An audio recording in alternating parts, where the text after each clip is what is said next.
अंगीकार करो, आज जो कुछ मैं सुनूंगा मैं उसे प्रचार करूंगा। ऊंची आवाज में अंगीकार करो। प्रभु यीशु मसीह के नाम में हम मांगते हैं। अपनी बाइबल को खोलेंगे एजरा 4। ये आपके लिए होमवर्क है, उसे 1 से लेके 24 आयत तक आप घर जाके पढ़ेंगे। यहां पर जब इजरायली लोग बेबीलोन की बंधुआई से वापस गए तो उस घटना का जिक्र है। यह घटना मसीह के जन्म से 400 साढ़े 400 साल पहले की है। जब एजरा था, नेहेमिया था, यर्मिया के समय की और मलाकी के समय की। क्योंकि जब आप बाइबल की पुस्तकों को पढ़ते हैं, प्रॉफिट्स को पढ़ते हैं, मलाकी और बदा, आपको यह मालूम नहीं होता कि ये कब के प्रॉफिट्स हैं, कब इन्होंने ये बोला है।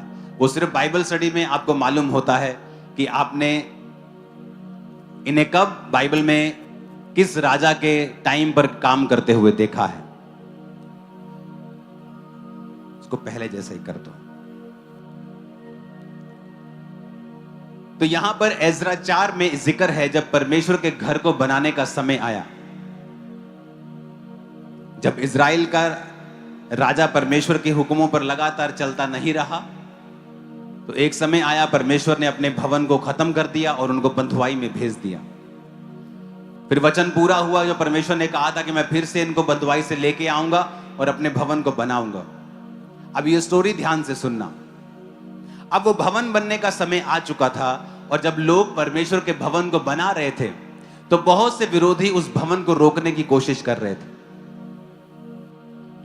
और वचन में लिखा हुआ है कि जब यहूदा और बिन्यामीन के शत्रुओं ने यह सुना कि बंधुआई से छूटे हुए लोग इजराइल के परमेश्वर यहोवा के लिए मंदिर बना रहे हैं, तब वे जरूब्बाबेल और पूर्वजों के घराने के मुख्य मुख्य पुरुषों के पास आकर कहने लगे, हमें भी अपने संग बनाने दो। पहले वो आकर संधि करने लगे कि हमें भी बनाने दो, उनके बीच आकर उनके मित्र बनने लगे। और वचन में लिखा है,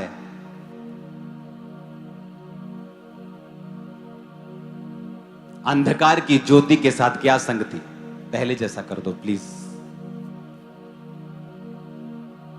अपने पड़ोसी को बोलो, अंधकार की ज्योति के साथ क्या संगति। पहले वो मीठे मीठे होके आए कि हमें भी अपने संग, अच्छा प्रभु का घर बना रहे हो, हमें भी अपने संग बनाने दो।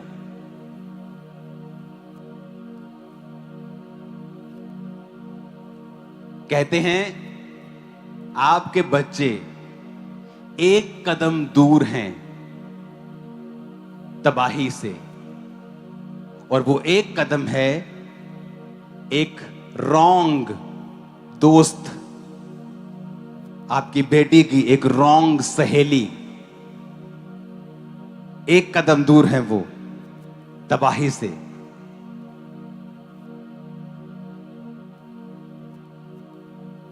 अब यहां पर उन्होंने प्रेम का वचन नहीं दोहराया कि प्रभु कहता है प्रेम करो। उन्हें मालूम था अंधकार की ज्योति के साथ क्या संगति। अगर मुझे पता है कि ये लोग व्यभिचार में हैं, ये लोग चोरी में हैं, ये लोग गलत संगति में हैं, मैं उनको सुसमाचार दूंगा, उनको प्रचार करूंगा, लेकिन उनको प्रचार करने के चक्कर में उनके साथ मैं पब में नहीं चला जाऊंगा, उनके साथ संगति नहीं करूंगा।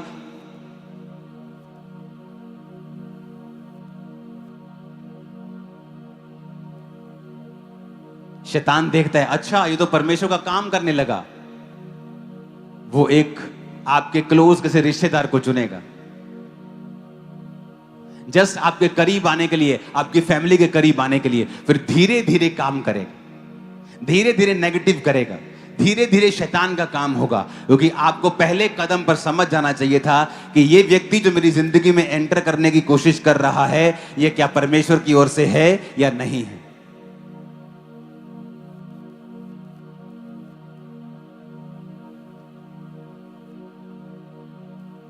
प्यार से आए, प्यार से, हमें भी अपने संग बनाने दो। वाह, यहोवा का घर बन रहा है, ब्यूटीफुल, हमें भी खुदा की सेवा करनी है। और उन्होंने मना कर दिया, वो जानते थे कि ये शैतान की तरफ से। मसीह का, भेड़ का, एक बलियाल, एक भेड़िए के साथ क्या लगाव। हमें उनको बचाना है। परमेश्वर ने कहा तुम रेत के समान हो, अब्राहम तेरी संतान रेत के समान, किणकों के समान होगी। रेत साफ करती है, खुद गंदी नहीं होती।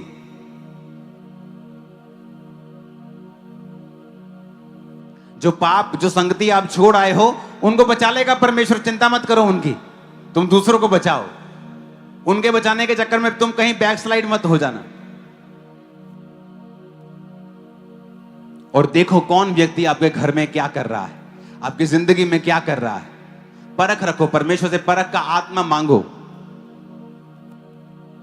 अब दूसरी बात, जब वो उन्होंने रिजेक्ट कर दिया कि हम नहीं बनवाएंगे, आप चले जाओ, तब उन्होंने चिट्ठियां लिखी हुकूमत को, गवर्नमेंट को, और चिट्ठियों में लिख के बताया कि जिस शहर को ये बना रहे हैं ना, ये शहर शुरू से लड़ाई झगड़ों से भरा हुआ रहा है।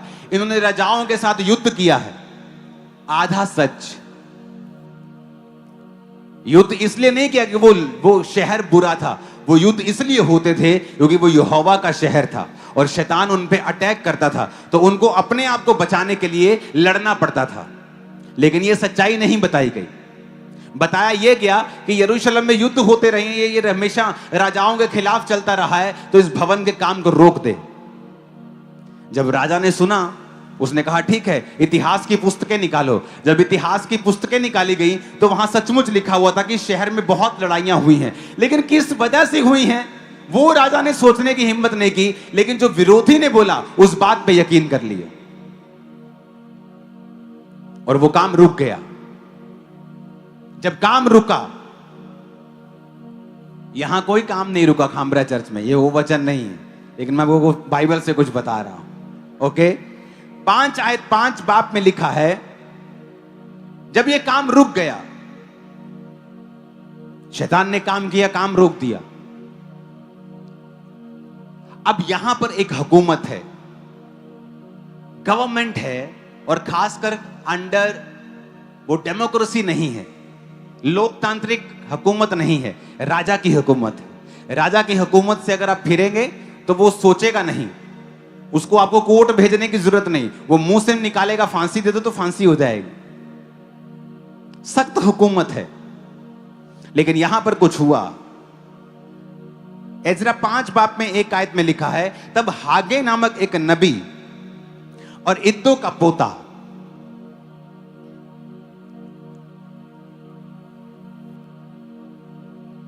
जकरिया यहूदा और यरूशलेम के यहूदियों से नबूवत करने लगा।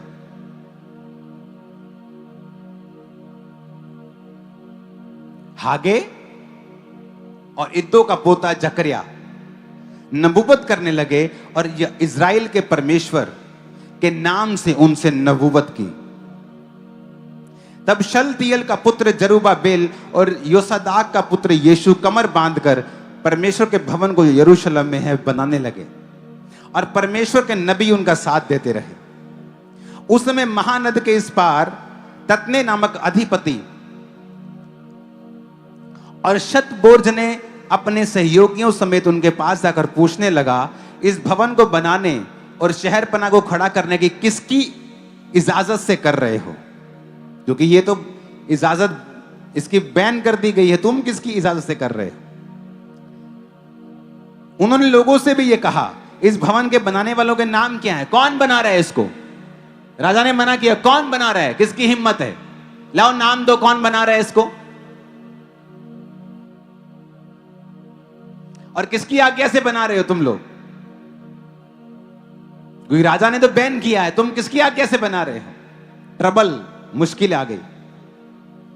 5 आयत में लिखा, परंतु यहूदियों के पुरनियों के परमेश्वर की दृष्टि उन पर रही, इसलिए इस बात की चर्चा दारा से ना की गई और इस विषय की चिट्ठी के द्वारा उत्तर ना मिला, तब उन्होंने उसको ना रोका। यहां 2 चीजें हुई। पहली बात, एक इतनी बड़ी घटना हो रही है और उसकी चर्चा राजा तक पहुंची नहीं।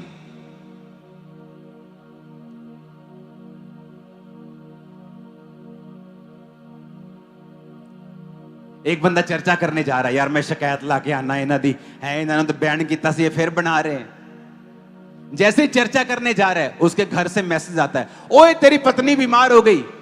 ओहो, जा रहा है, भूल गया, परमेश्वर का काम बिगाड़ना भूल गया।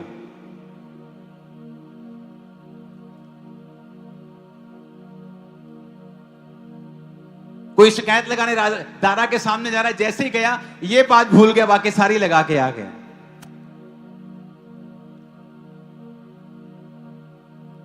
और किसी ने चिट्ठी लिख दी कि भाई साहब आपने जो मना किया था राजा जी, ये चीजें यहां पे हो रही हैं, कृपा करके इनको देखा जाए। चिट्ठी डाली, चिट्ठी गायब हो गई, पता ही नहीं कहां चिट्ठी, उत्तर ही नहीं आया। और कारण क्या था? नबी नबूवत करते रहे। क्यों लोगों को चर्च में आना चाहिए? क्योंकि जो काम नेचर ने, सिस्टम ने आपके रोके हुए हैं, सिर्फ एक जीवित चर्च है जो उनको दोबारा रिलीज कर सकती है आपकी लाइफ।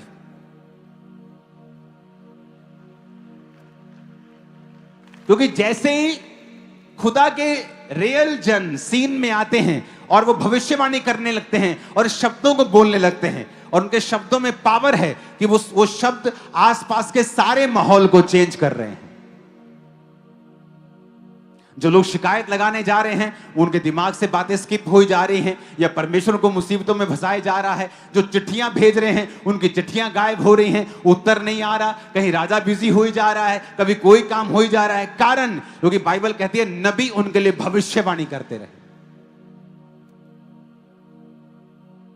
आज लोग बोलते हैं परमेश्वर को संगति करने की हमें क्या, हम घर बैठ के संगति नहीं कर सकते। तुम कर सकते हो घर बैठ के संगति, लेकिन जो ग्रेस तुम्हें संगति के अंदर जाके मिलेगी वो घर बैठ के कभी नहीं मिलेगी, चाहे तुम जितने मर्जी तगड़े विश्वासी हो। पौलुस कहता है इसलिए इकट्ठा होना मत छोड़ो। वो भी तो कह सकता था कि यीशु का नाम अपने दिल में रखो और आत्मा रखो और जाओ। क्योंकि जब आप इकट्ठा होते हैं और आपके जीवन के ऊपर वचन डिक्लेयर किए जाते हैं, फिर भाई साहब कोई मैटर नहीं करता कि उस वचन को रोकने के लिए, आपकी लाइफ को रोकने के लिए पिछले कितनी ताकतें खड़ी हैं, वो आज ही छूट जाएगा जितनी ताकतें खत्म हो जाएंगी। उस बीमारी के पीछे कितना भी लॉजिक क्यों ना हो, उस कर्जे के पीछे जितना मर्जी लॉजिक क्यों ना हो, लेकिन जब आप प्रभु के भवन में आते हैं और डिक्लेरेशन को रिसीव करते हैं, घोषणाओं को रिसीव करते हैं, आपको लगता है ये बोल रहा है तुम्हारे कर्जे की आत्मा चली जाए, तुम बीमारी, इसके बोलने से क्या हो जाएगा? बोलने से ही सब कुछ होगा। क्योंकि तुम और मैं परमेश्वर के स्वरूप में बनाए गए हैं। जब मेरे खुदा ने कहा उजाला हो जाए तो उजाला हो गया। मैं तुम्हारी लाइफ में बोलता हूं उजाला हो जाए, तुम्हारे बिजनेस में, काम में, बॉडी में, बच्चों की लाइफ में, तुम्हारे फाइनेंस में उजाला हो जाए तो उजाला होगा। उजाला हो जाए। आमीन। आप सीन इमेजिन कर सकते हो कि एक फुल हुकूमत अपने पूरे अथॉरिटी के साथ एक भवन को बंद कर चुकी है, और वो शुरू हो गया। जैसे भविष्यवाणियां, जैसे डिक्लेरेशन शुरू की, यीशु मसीह के नाम में नबूवत करते हैं, यीशु मसीह के नाम में घोषणा, वो शुरू हो गया। आए लोग, क्यों बना रहे हो? कौन बना रहा है? नाम बताओ तो तुम्हारी ऐसी की तैसी। कौन बना रहा है? ये बना रहा है, ये लिखो, लिखो इनके नाम, लिखो चिट्ठी, चल राजा को भेज, चल तू जाके शिकायत लगा के, मैं चिट्ठी भेजता हूं। ना चिट्ठी का उत्तर आ रहा है, ना कोई शिकायत लेके जा पा रहा है। कारण वचन जो डिक्लेयर किए गए, भविष्यवाणियां जो उनके ऊपर की गई, मैं भविष्यवाणी करता हूं आपके बच्चे कभी फेल नहीं होंगे इन जीसस ने।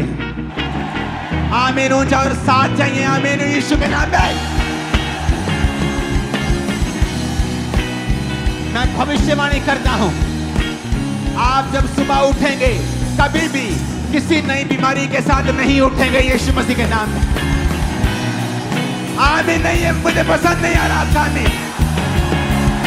आमीन। हो जाता है।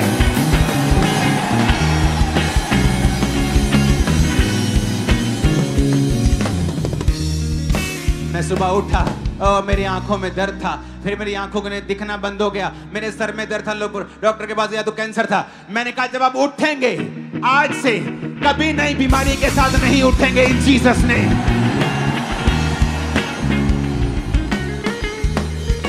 लेकिन जब भविष्यवाणी की गई सिस्टम चेंज हो गया। विरोधी हैरान, अरे यार चिट्ठियां भेज रहे हैं, क्या हो रहा है ये। और बाद में जब आप देखेंगे, जब राजा को मालूम भी हुआ तो उसने कोई एक्शन नहीं लिया, क्योंकि उसके लिए एक अलग राजा डिवाइन हेल्पर खड़े हो चुके थे। कितने मेरी बात को समझ रहे हैं? परमेश्वर जब काम करने पे आता है वो सेंसेस को खत्म कर देता है। फिर सेंस को समझ नहीं आता कि ये हुआ कैसे, पर इतना मालूम होता कि हुआ बड़ा जबरदस्त है। कैसे हुआ ये तो नहीं पता, पर जो भी हुआ है ना, हुआ कमाल का ही है। आप वो कमाल देखने वाले हो अपने और अपने परिवार की लाइफ में। हाथों को उठा के आमीन बोलो। मैंने कहा वो कमाल देखने वाले हो।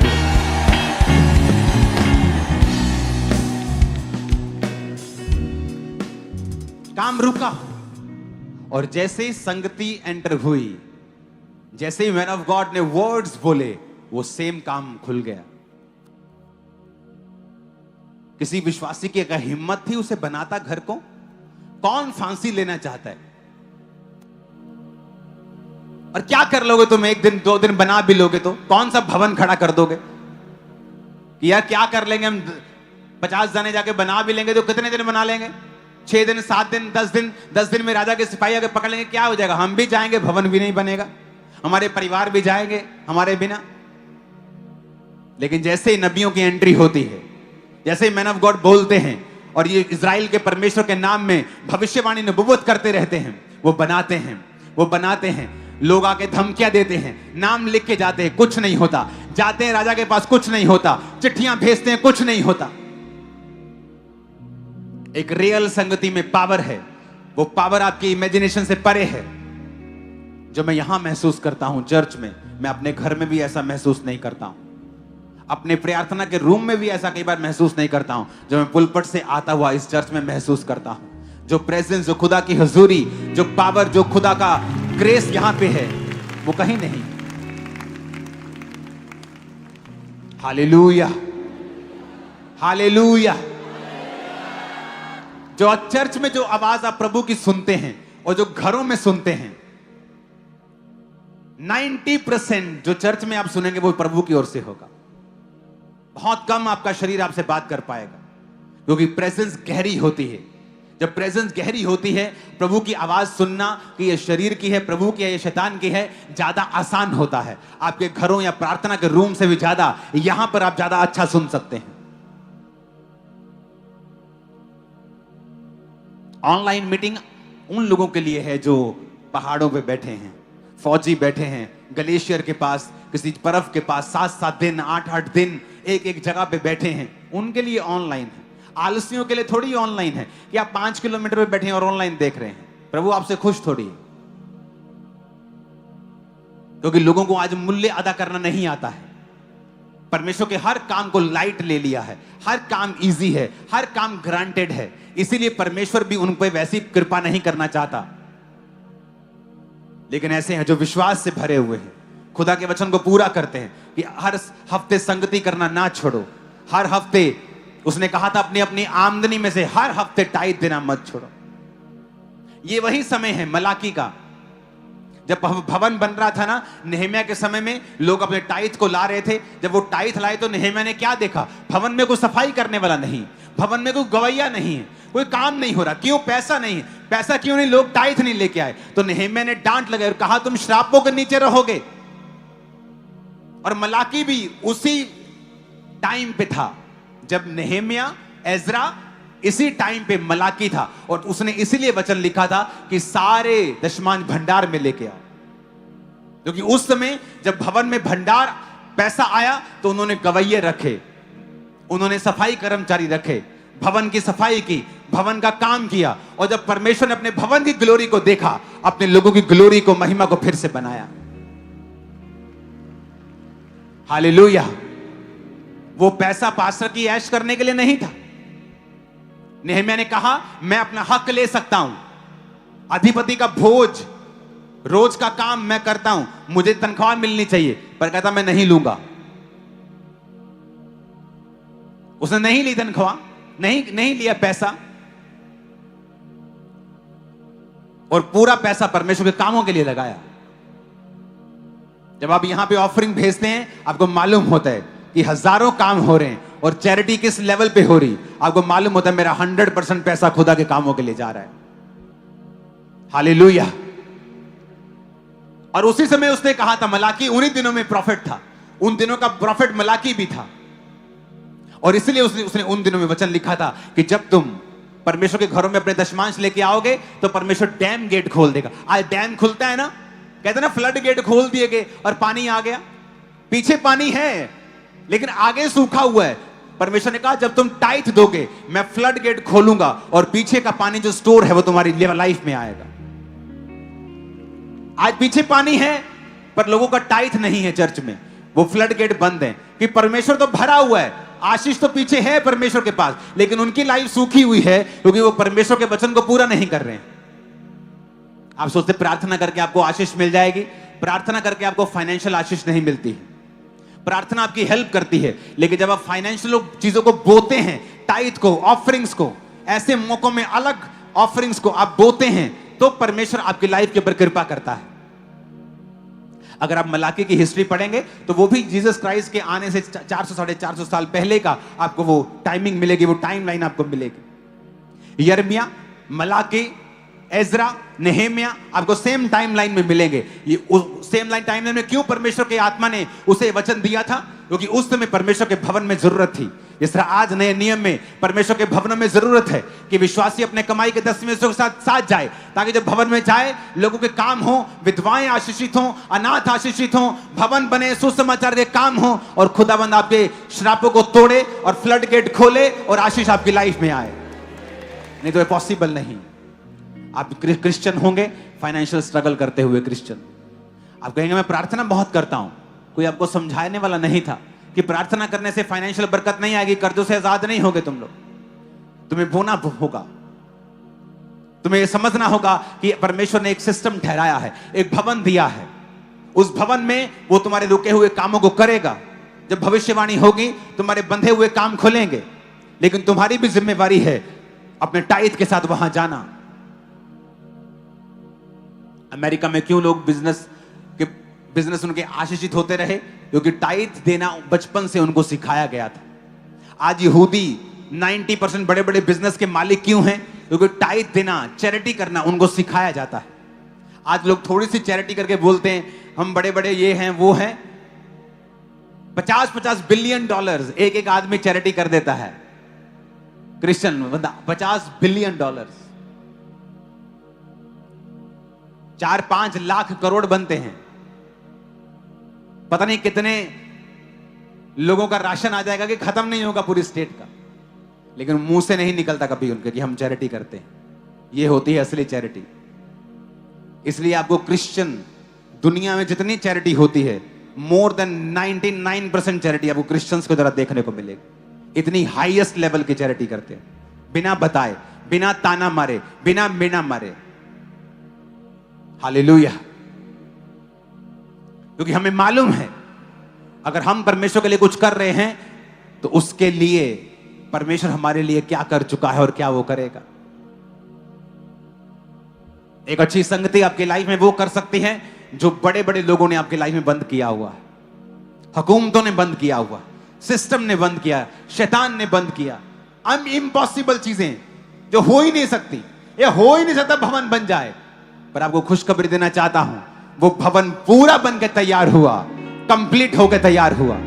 आपकी लाइफ में परमेश्वर पूरे कामों को करने के लिए जा रहे हैं। आमीन ऊंचा चाहिए तो कंप्लीट काम आपके होंगे यीशु मसीह के नाम। Hallelujah, hallelujah. ऊंची आवाज में बोलो हालेलुया। संगति करना, अच्छी संगति जहां पर जीवित आत्मा काम कर रहा, बीजों को बोना, प्रार्थना करना, घोषणाओं को रिसीव करना और खुद भी करना। आपको छुड़ाता है। सुसमाचार का प्रचार करना, लोगों तक पहुंचना, अपना एक रिकॉर्ड बनाना परमेश्वर के राज्य में, आत्मिक राज्य में, कि जब आप प्रार्थना करें आपका रिकॉर्ड देखा जाए। अपने हाथों को उठाओ, खुदा से कहो मैं तैयार हूं सुसमाचार को फैलाने के लिए, मैं तैयार हूं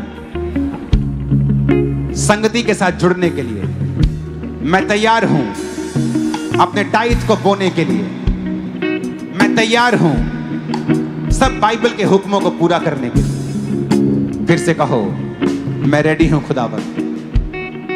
अपने हाथों को उठाओ, अंगीकार करो। सब जन खड़े हो जाओ।